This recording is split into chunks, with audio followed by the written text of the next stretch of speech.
13ویں روزے کی عبادات و وظائف۔ بعد از نماز فجر سورہ جمعہ کی آیت نمبر 4 40 مرتبہ پڑھیں گے۔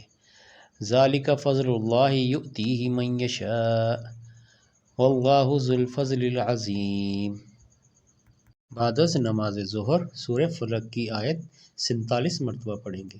بسم اللہ الرحمن الرحیم قل اعوذ برب الفلق من شر ما خلق ومن شر غاسق اذا وقب ومن شر النفاثات في العقد ومن شر حاسد اذا حسد۔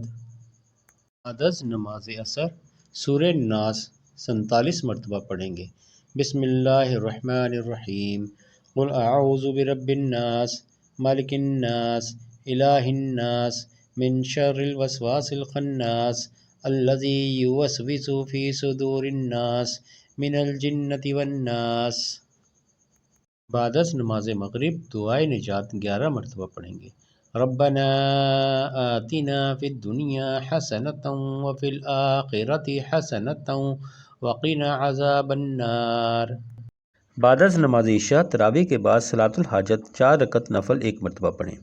یہ 4 رکعت نفل نماز قضاء حاجت کی نیت کر کے درج ذیل طریقے سے ادا کریں۔ پہلی رکعت میں سورہ فاتحہ اور سورہ اخلاص کے بعد 100 مرتبہ آیت کریمہ پڑھیں گے۔ لا الہ الا انت سبحانک انی کنت من الظالمین۔ دوسری رکعت میں سورہ فاتحہ اور سورہ اخلاص کے بعد 100 مرتبہ یہ آیت پڑھیں۔ ربی انی مسنی الضر وانت ارحم الراحمین۔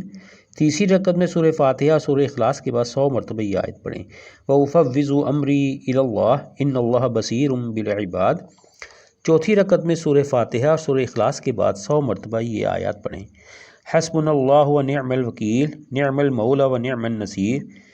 نماز قضاء حاجت کے بعد صدقے دل کے ساتھ 100 مرتبہ درود پاک پڑھیں اور اس کے بعد جو بھی حاجت ہو وہ اللہ رب العزت سے مانگیں، انشاءاللہ پوری ہوگی۔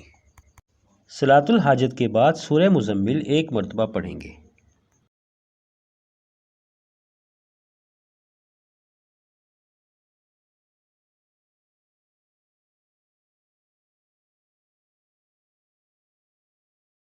دوسرے عشرے کی دعا 11ویں روزے سے 20ویں روزے تک صبح شام 100 مرتبہ یہ دعا پڑھیں۔